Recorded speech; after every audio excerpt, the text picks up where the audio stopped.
This video sponsored by BuyMode e-shopping app, BuyMode mobile app, BuyMode online app. அன்பார்ந்த நேயர்களுக்கு வணக்கம்.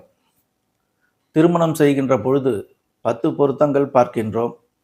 இந்த 10 பொருத்தங்களில் மிகவும் முக்கியமான பொருத்தங்கள் 5 என்று கூறுவார்கள்.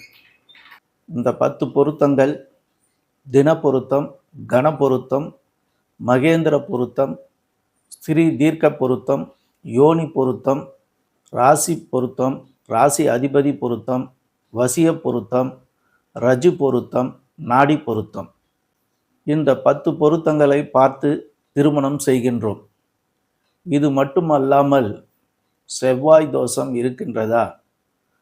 செவ்வாய் கிரகம் அவர்கள் ஜாதகத்தில் 2, 4, 7, 8, 12 ராசிகளில் செவ்வாய் இருந்தால் செவ்வாய் தோஷம், இதையும் பார்க்கின்றோம். இது மட்டுமல்லாமல் இப்பொழுது ராகு கேது தோஷத்தையும் பார்க்கின்றோம். இந்த ராகு கேதுக்கள் 2, 8 இருந்தால் தோஷம் என்று கூறிக்கொண்டிருக்கின்றோம். ஆனால் ராகு கேதுகள் மேஷ லக்கணத்திற்கும் துலாம் லக்கணத்திற்கும் மட்டுமே 2, 8 ராகு கேது இருந்தால் தோஷம். மற்ற லக்கணங்களுக்கு இந்த விதி பொருந்தாது. இது மட்டுமல்லாமல் அந்த ஜாதகருக்கு நடக்கும் தசை தசா சந்தியாக இருக்கக்கூடாது. தசா சந்தி என்றால் அவருக்கு நடக்கின்ற தசை 1 வருடம் 1.5 வருட காலங்களில் முடியக்கூடாது, வேறு தசை தொடங்கக்கூடாது. இந்த தசையில் திருமணம் செய்தால் 1 வருடம் 1.5 வருடம் அவருக்கு சிறப்பாக இருந்து அடுத்த தசை மன வாழ்க்கைக்கு சிறப்பு இல்லை என்றால் அவர்களுக்கு பிரிவினையை கொடுத்துவிடும். ஆகவே இந்த தசா சந்தியை பார்க்க வேண்டும், இந்த தசா சந்தியை குறித்து கொடுக்க வேண்டும். இப்படி இந்த பொருத்தங்கள் அனைத்தும் பார்த்து திருமணம் செய்தாலும் அவர்களுக்கு மன வாழ்க்கையில் பிரிவுகள் ஏற்படுகிறது. இது ஏனென்றால் ஜாதக சக்கரத்தில் அவர்களுக்கு 7ஆம் வீடு கலஸ்திரஸ்தானம், லக்னபாவம், இந்த இரண்டும் அவர்களுக்கு மன வாழ்க்கைக்கு சிறப்பாக இருக்கிறதா என்பதை பார்க்க வேண்டும். இந்த 10 பொருத்தங்கள், செவ்வாய் தோஷங்கள், ராகு கேது தோஷங்கள், தசா சந்திகள் பார்த்தாலும் அவர்களுடைய ஜாதகத்தில் லக்கண கொடுப்பனை, 7ஆம் பாவம் கலஸ்திரஸ்தான கொடுப்பனை அவர்களுக்கு மன வாழ்க்கைக்கு சிறப்பாக இருக்கிறதா என்று பார்க்க வேண்டும். அப்படி மன வாழ்க்கைக்கு அவர்கள் ஜாதகத்தில் கலஸ்திரஸ்தானம், லக்னஸ்தானம் சிறப்பாக இல்லை என்றால் அவர்களுக்கு மன வாழ்க்கையில் பிரச்சனைகள் வரும்.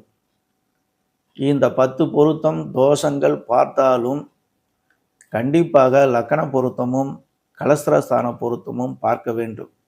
குழந்தை ஸ்தானம் பார்க்க வேண்டுமென்றால் அவர்கள் ஜாதகத்தில் எப்படி இருக்கிறது என்று பார்க்க வேண்டும்.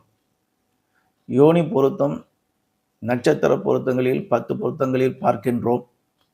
அந்த யோனி பொருத்தத்தையும் அவர்களுடைய ஜாதகத்தில் 8ஆம் வீடு மர்ம உறுப்பை குறிக்கும். அந்த 8ஆம் வீடு அவர்களுடைய ஆயுளையும் அவர்களுடைய மர்ம உறுப்பையும் குறிக்கும்.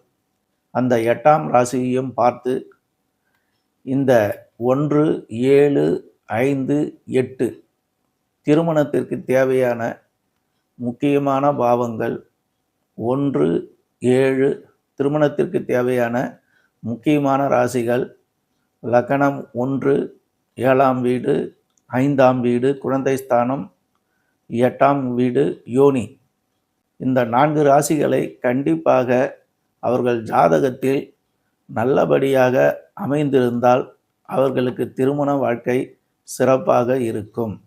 ஜாதக சக்கரத்தில் இதை பார்க்காமல் பிறந்த நட்சத்திரத்தை வைத்து கொண்டு அவர்களுக்கு 10 பொருத்தத்திற்கு 9 பொருத்தம் இருக்கிறது, 8 பொருத்தம் இருக்கிறது, 7 பொருத்தம் இருக்கிறது.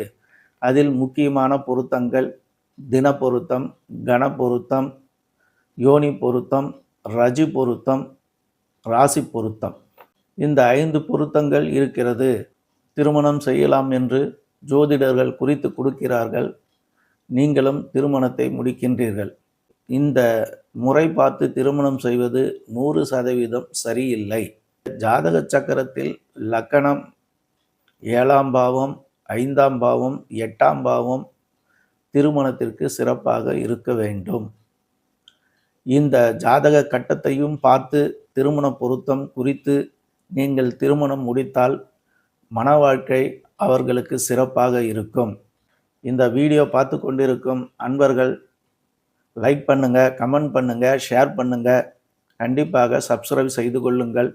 ஜோதிட தகவல்கள் யூடியூப் சேனலில் வந்து கொண்டிருக்கும். உங்கள் ஆதரவை நல்குமாறு கேட்டுக்கொள்கிறேன். சிவசித்தர் ஜோதிட பயிற்சி மையம், உளுந்தூர்பேட்டை. ஜோதிட கலாரத்னா ரவி. நன்றி.